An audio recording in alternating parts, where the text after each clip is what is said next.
本身觉得就是市场上很难喝，的确是比较有那种药的味道。但是我们做的时候是针对我们要做一个比较天然然后顺口的一个食品，来帮助人家解除他的胃酸倒流。因为我自己本身觉得就是市场上很难喝，的确是比较有那种药的味道。对对对，我就特别讨厌那种药的味道。所以其实我们出的时候，那个 product market fit 来讲，市场对这个东西，我们的顾客第一群呢，对这个都很满意，都喜欢的味道，也看到效果。只是那个时候我们的那个储存的方式，那个时候我们是用液体，因为我们是用发酵的成分嘛，所以它就比较容易发酸发臭。所以有很多顾客他拿了第一批过后，2个月没有喝完的话，他就会酸，然后回来跟我们回归讲臭了。保质这一方面遇到一些问题了，对对对。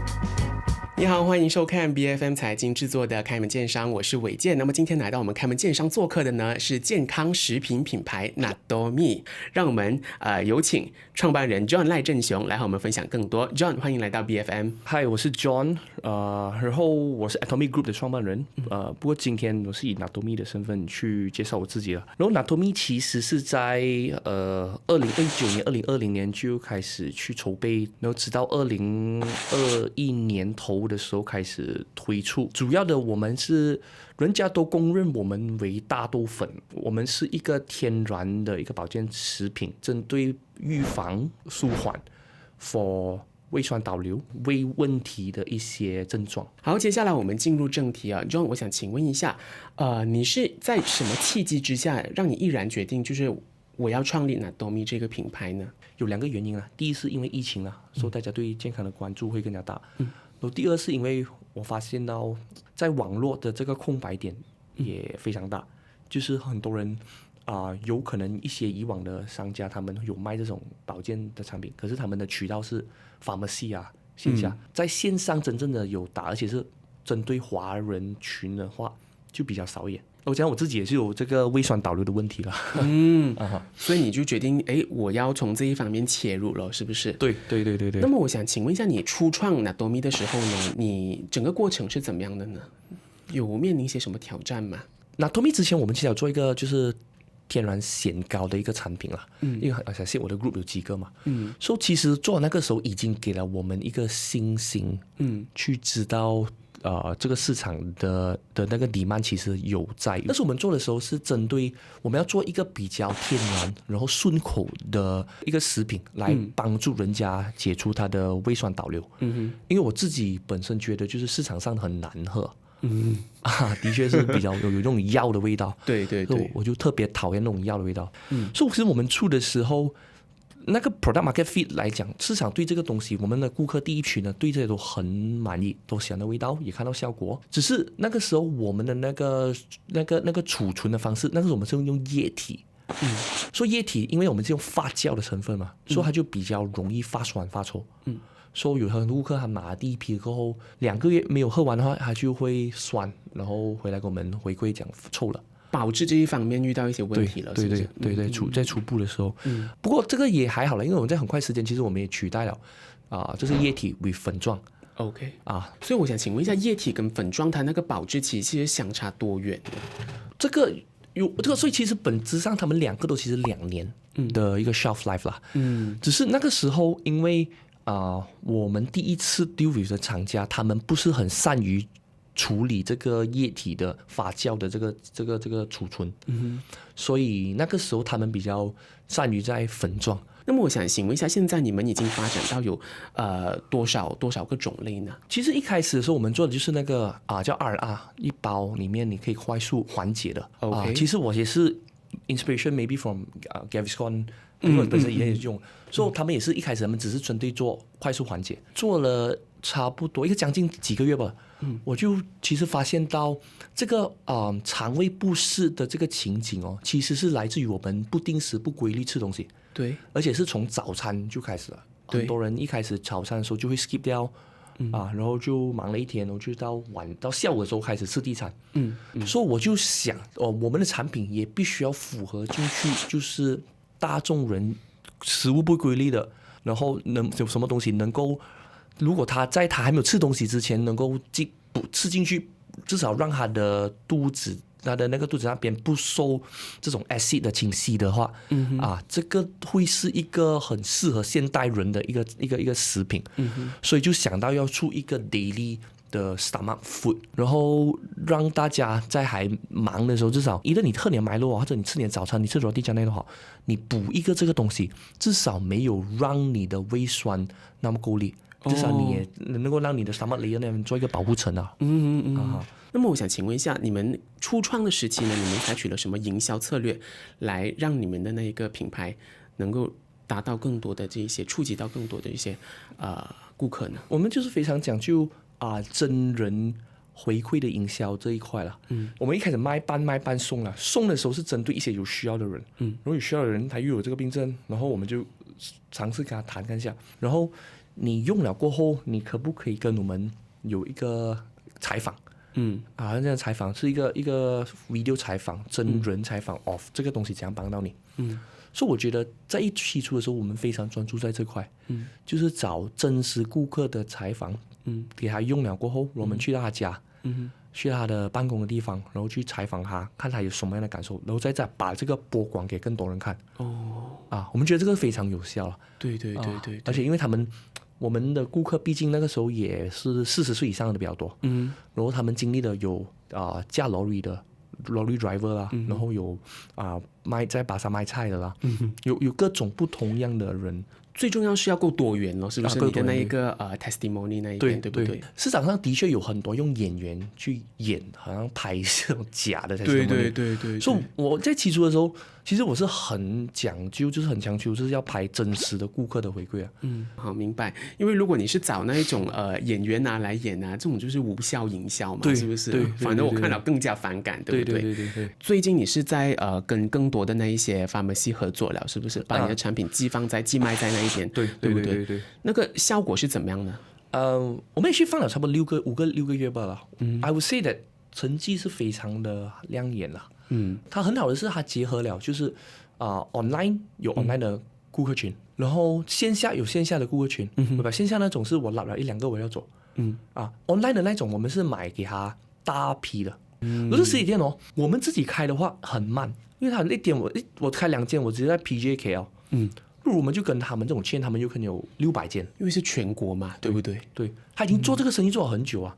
他 carry 很多不同样的品牌啊，而且他顾客也是有，他顾客群是一定有了的。对。然后更加好的是，很多这些顾客群他们都有上 Facebook，他们有上小红书，都有上 Instagram。所以这些是我们擅长去做营销的地方。所以他们有可能这些顾客我们已经有做这些投放去给他们看。所以他们就不用从零教育。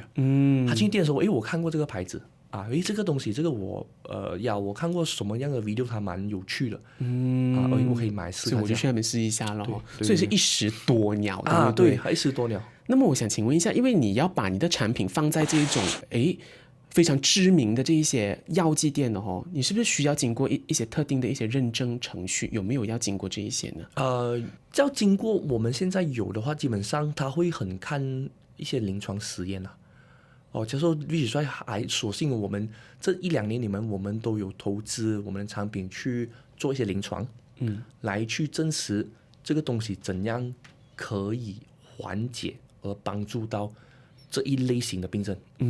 然后因为他们这些药剂师，他们本身也是药剂的人物嘛，是，他们就需要到这种 clinical data 去 support。对于这种医药行业这一些保健食品行业 data 是非常重要的。Exactly， 对，你不能凭空去乱讲啊。那么我想请问一下，如果是你们跟药行合作的话，那个分成是怎么样分的呢？有很多个模式的。就是我们谈过的有 anywhere between 20% 到45%。这些药行会拿的分成，就是卖出去的那个 sales 他会拿20 to 45% 啦。对。OK， anyway between 20到45都有，然后有大部分是 outright 啦。不过也有一些，就是还是有一些 consignment 的咯。就是 consignment 就是我放你那边，你有卖卖多少对我才抽。对，然后说，所以你觉得是值得的咯？这样这一个 move，even though 他们会抽那么高的 percentage， 是不是？值得的前提是，我觉得是我们自己本身也有做了很多营销跟品牌的工作了。然后其实除了我们网络里面的成交之外，他们甚至乎在 mall 里面都有。在一些比较繁华的地方都没有，对，这些都是我们去不到的地方，也不是我们想要投资资源去建立在那边的地方，因为成本会很高是不是？对，因为我们的大部分的投资必须要放回去产品、品牌研发，不可能要我们去开店，开更多的店嘛。那么接下来呢，我也是想要请问一下 John 呢，因为说到这一种摄入进去的这一些食品呢，其实是非常个人的。有些人就觉得，因为你是专门治肠胃不适的嘛，对不对？因为这种非常个人的，有些人吃了他们觉得有效，有些人觉得没有效。然后很多人呢，他们就会因为你知道吗？我们以一个消费者来说，我在购买之前呢，我会先去网上，我们会先看 review。通常呢，我不会去官网那一边看 review。我会去别的社交媒体，他们有没有做分享之类，会去小红书看。对，有些人就说有效，有些人说没有效。那么对于这样子的情况呢，你怎么去做一个应对方案呢？我觉得我们不能够，因为我们毕竟不是药我们也老实说，药也不能够解决完全不一样的病症。所以我们来讲，其实我们拿捏的其实只有，对于我的指标来讲，如果2个人里面我能够帮助到1个人，其实就是我觉得蛮成功的。所以我也不会去强求，就是整个团队一定要每个人都吃了一定要有效。所以在我们的做法里面，我们通常会有一个营养师去做 follow up，就是 after consumption 了过后，他会去 follow up。然后去问到底你服用到有效还是有什么接下来的症状。然后至于营养师觉得还可以再尝试的话，我们就会继续去推。但要是不会尝试的话，其实我们有多方面的去辅助啊。就是他还可以尝试，甚至乎尝试别的品牌。别的不一样的医疗的方式。所以会介绍别的就是方式有可能他缺少一些益生菌更多的益生菌就是他的方式不一样，有可能他的问题是他因为更焦虑这个是比较辅导上面的。OK， 我们做的其实more来呼吁这个品牌更加呼吁人家要照顾肠胃的不适跟健康。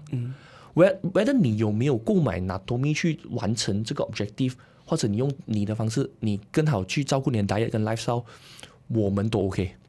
只是我希望就是 Natomi 我们更加会是扮演着这个，你看 Natomi 的时候，你觉得是时候要吃东西是时候不要暴饮暴食，不要又夜睡这种东西，照顾一下自己了，对，是不是？对，它就变成一个，我希望它变成一个Natomi 养好胃的一个象征。